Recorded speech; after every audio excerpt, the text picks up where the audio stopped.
Think of the coldest night you've ever had. Maybe you were camping out, shivering under thin blankets, teeth chattering so loudly you thought the forest animals were mocking you. Now, imagine being a Viking in the middle of a brutal Scandinavian winter, where temperatures regularly plunge to -30 degrees F or lower, and the wind howls like a pack of wolves circling your shelter. No central heating, no electric blankets, no hot cocoa on demand. Just endless darkness and a canvas Tipi tent that's barely a bulwark against the elements. So, how in the world did these legendary warriors sleep through such frozen nights without turning into icicles?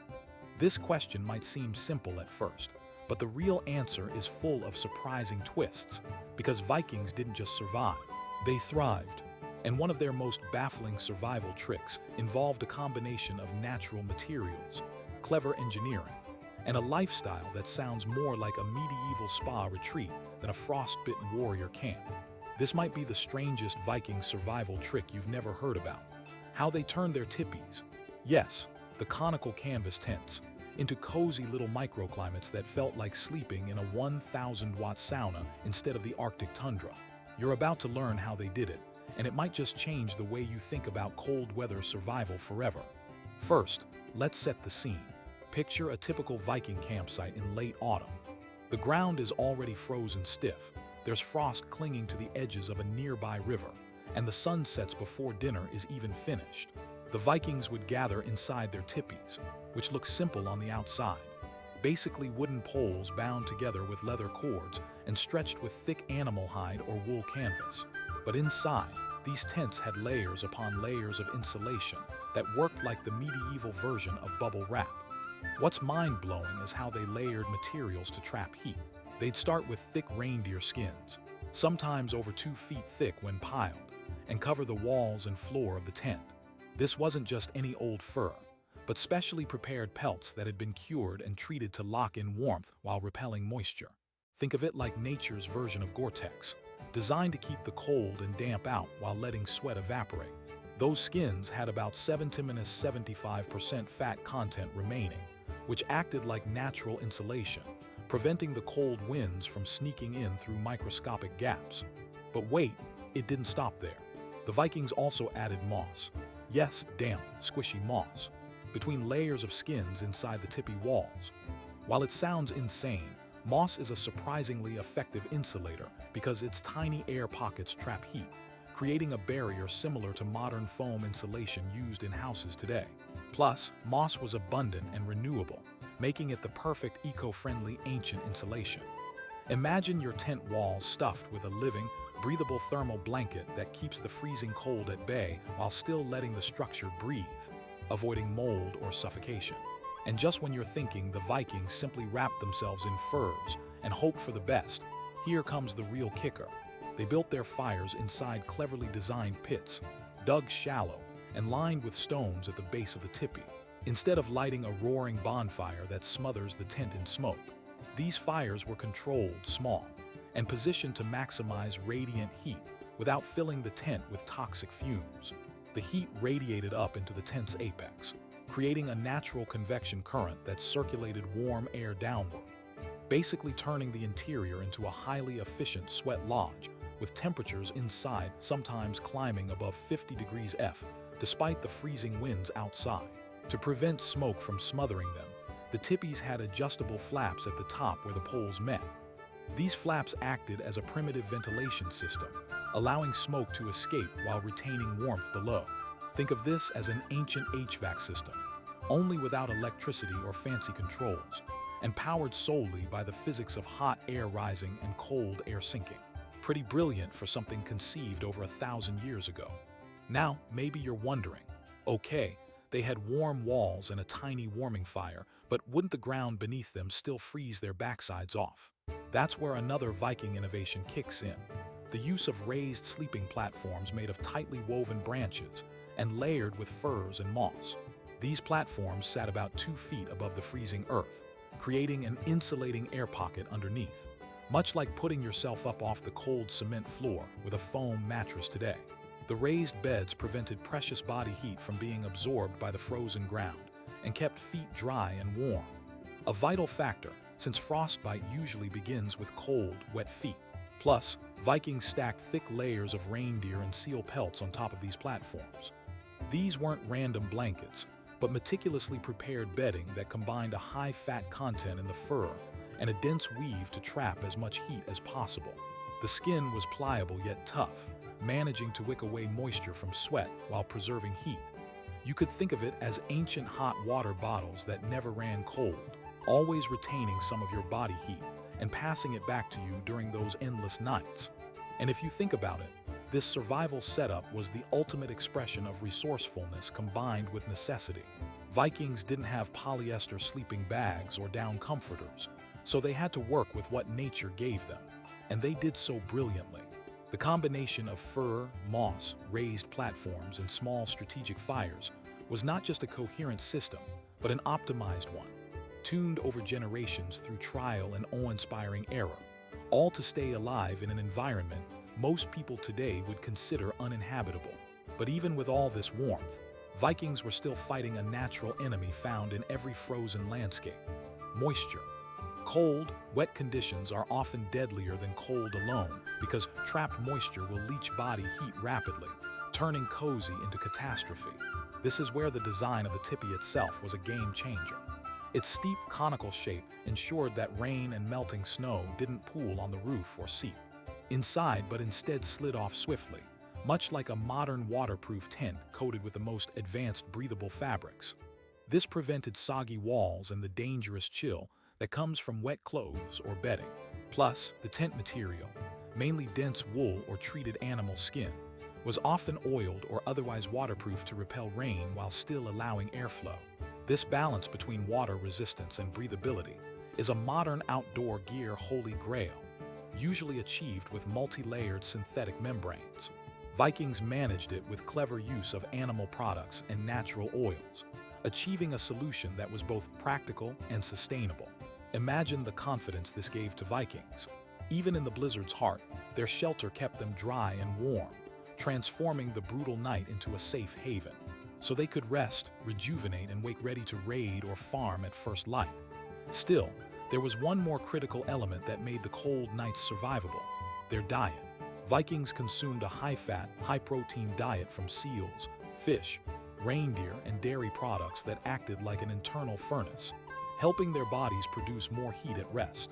This diet pushed their metabolic rates up, burning calories at a pace similar to what nutritionists today recommend for extreme cold, whether athletes or military personnel stationed in polar regions. Think of it like a natural internal heat engine fueled by marrow-rich bones and oily fish, about 70–75% fat content in some food sources, which helped maintain their core temperature despite spending long, cold nights in those tipis. Without that fuel, all the insulation in the world couldn't save them.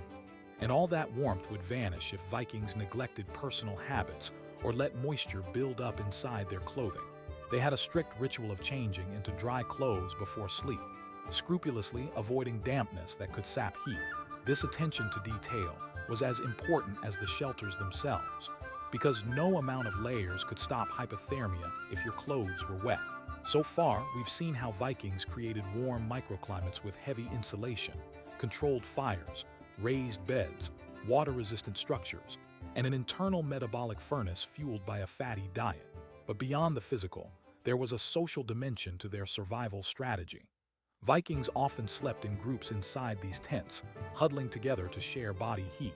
Imagine multiple warriors lying shoulder to shoulder under layers of pelts, their combined body heat raising the temperature inside the tipi dramatically, almost like a human radiator. In fact, one densely packed Viking tipi could hold 6 to 8 people, turning the tent into a sort of communal thermal chamber.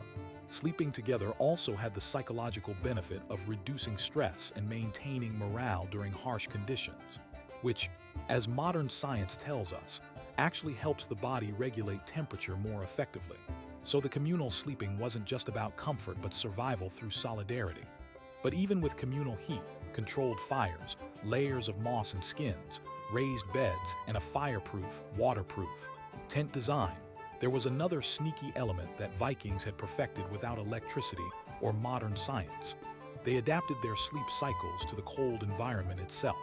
In extreme northern latitudes where daylight vanishes for weeks, Vikings reportedly adapted by fragmenting their sleep, taking short naps throughout a longer rest period rather than a single long sleep. This adaptation allowed them to avoid deep drops in body temperature that come with prolonged unconsciousness in freezing conditions. It's the ancient version of sleep hacking, designed to stay warm and alert in the darkest months of the year. Think of it as a natural biohack to survive brutal cold that modern science is only starting to understand. But Vikings didn't just survive the night, they mastered it. Their shelters, diets, social habits, and sleep cycles converged into a survival system that makes our modern winter gear, heated beds, and electric blankets look like luxury curiosities.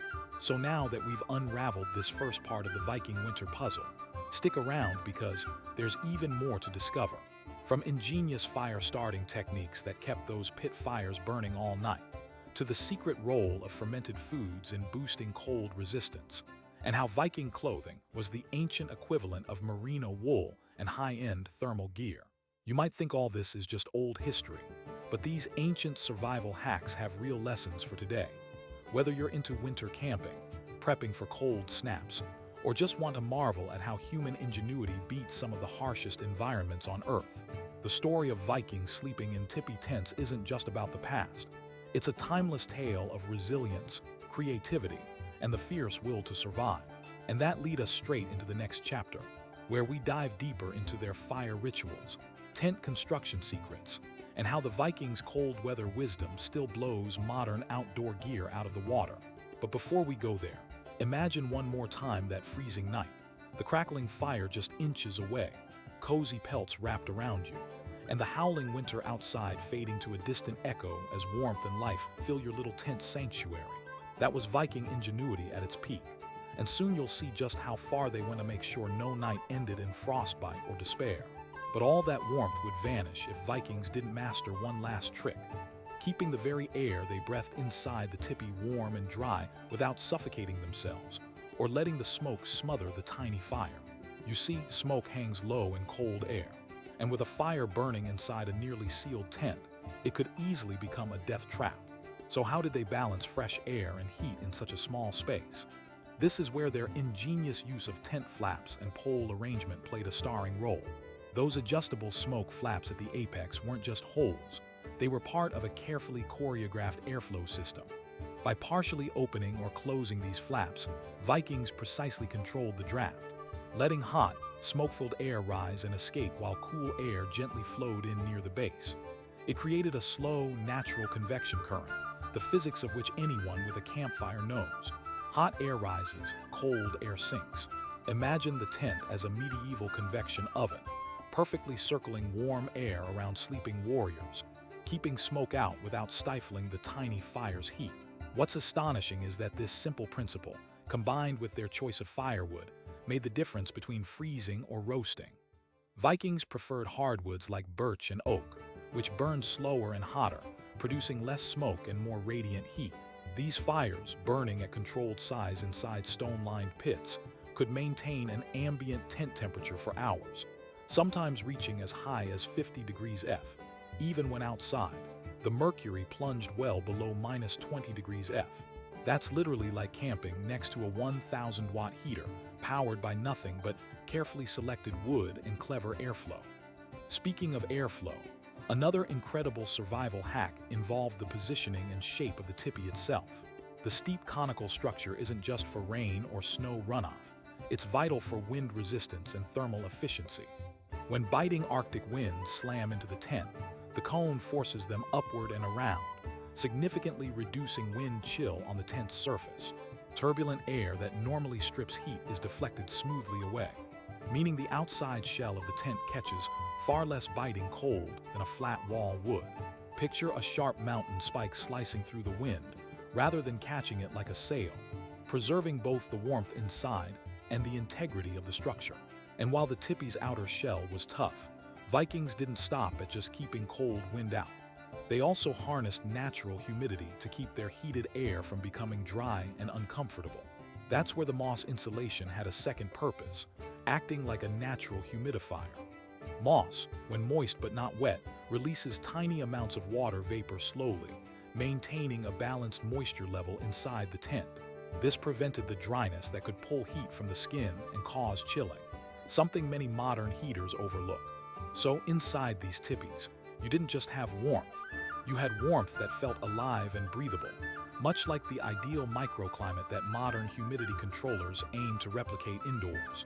But even with all this shelter ingenuity, the Vikings had to battle the chill in one more place, their own bodies.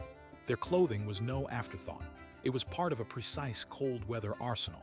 Vikings layered thick wool and animal skins, often lined garments with the soft wool side inward for insulation, while outer layers were treated with oils or fats to repel water and wind. This design created a mobile version of their insulated tents, trapping body heat close while shedding rain or snow. Imagine wearing the medieval equivalent of today's high-performance merino wool gear combined with a Gore-Tex jacket, but made entirely from natural, renewable materials. The result: clothing that kept skin dry and warm, crucial for preventing the deadly cycle of sweating, wet fabric, and rapid heat loss. And it didn't stop there. Vikings developed a strict regimen around keeping these clothes dry.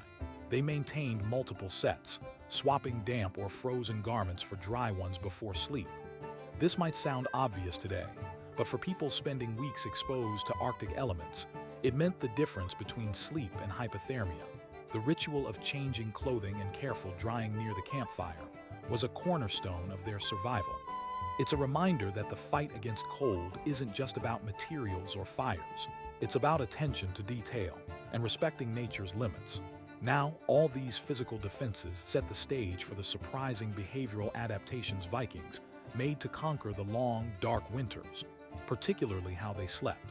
Unlike the 8 uninterrupted hours many modern sleepers crave, Vikings embraced segmented or polyphasic sleep patterns. In the brutal north, where darkness stretches for weeks, they broke their rest into shorter cycles, napping periodically in 3 to 4 hour chunks rather than one long sleep.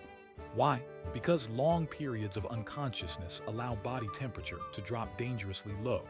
Shorter naps helped maintain a steadier core temperature and allowed the body to react quicker to cold or threats. This fragmented sleep also synced perfectly with their communal sleeping arrangements inside tipis. Huddled together under thick pelts, their combined body heat rose steadily like a human radiator, raising the tent's temperature by as much as 10 to 15 degrees compared to being alone. Picture 6 to 8 warriors packed tightly, their bodies acting as a living heat source, sharing warmth with each breath, pulse, and movement. Not only did this improve survival chances, but it strengthened social bonds, critical for morale during the bone-numbing isolation of winter. The psychological comfort of community, researchers today confirm, actually plays a direct role in temperature regulation and immune system resilience, turning friendship into a literal lifesaver. Behind these macro adaptations was also subtle food science. The Vikings' diet turbocharged their internal heat production. They feasted on oily fish packed with omega-3s, fatty reindeer meat, and nutrient-dense fermented dairy products. These foods, some with fat content as high as 75%, function like fuel in a high-efficiency furnace, stoking metabolism and maintaining core temperature even at rest. Think of it as the ancient equivalent of modern extreme cold weather rations, designed to burn calories fast and keep heat production high. It wasn't just survival fuel. It was a vital weapon against the cold that complemented every layer, every fire, and every breath inside the tipi. So putting all these pieces together, what you have is an astonishing ecosystem of survival masterfully balanced by the Vikings. Insulating skins and moss creating a thermal bubble, carefully architected fires creating steady, smokeless warmth, raised beds preventing deadly heat loss to the frozen ground, and an adaptive lifestyle fine-tuned to the environment's extremes. They didn't just sleep in tipis, they engineered living, breathing mini-habitats, forged by centuries of adaptation, trial, and error. Now imagine lying down after a long day of battle or farm work. The howling storms rage outside, lightening the night sky like distant fireworks. But inside your tipi, you're cocooned in layers of reindeer fur, surrounded by the faint, soothing crackle of an ember fire, breathing warm air that no frostbite could touch. The The cold may be relentless, but it cannot penetrate this fortress of warmth, skill, and human ingenuity. Every element of this system, architecture, materials, diet, social rituals, even sleep patterns, reflects one fundamental truth. Survival is a multi-dimensional dance between body, environment, and culture. Vikings became legends not just because they wielded swords or built ships, but because they thoroughly understood and respected this dance. They turned the harshest conditions on Earth into manageable realities, turning freezing nights into opportunities to rest, heal, and prepare for tomorrow. This ancient wisdom, long buried beneath myths and sagas, still teaches us today. Whether you're an outdoor adventurer, survival enthusiast, or simply curious about human resilience, the Viking way offers lessons in patience, resourcefulness, and harmony with nature. Their secrets challenge modern technology and remind us that sometimes the simplest, most natural solutions, layered fur, moss, fire, and community, are the most effective, even in a world full of synthetic innovations. So next time you find yourself shivering on a cold night, imagine what it might have felt like to be a Viking. Picture that Tipi, alive with warmth and smoke flickering through the smoke flaps, the steady murmur of breathing warriors close beside you, and a diet rich in the oils that burn as fuel for your body's internal fire. That's not just history. It's a testament to human creativity thriving against impossible odds. Because at the end of the day, every choice those Vikings made boiled down to one thing: fiercely protecting their families, their way of life, and their future, no matter the cold. Their story is a shining beacon of how innovation, adaptation, and community come together to conquer even the fiercest winter. And who knows, maybe by embracing some of these ancient lessons, we can find warmth not just in our shelters, but in the legacy of resilience they left behind. A legacy that reminds us all how powerful human beings can be when they work with nature, not against it.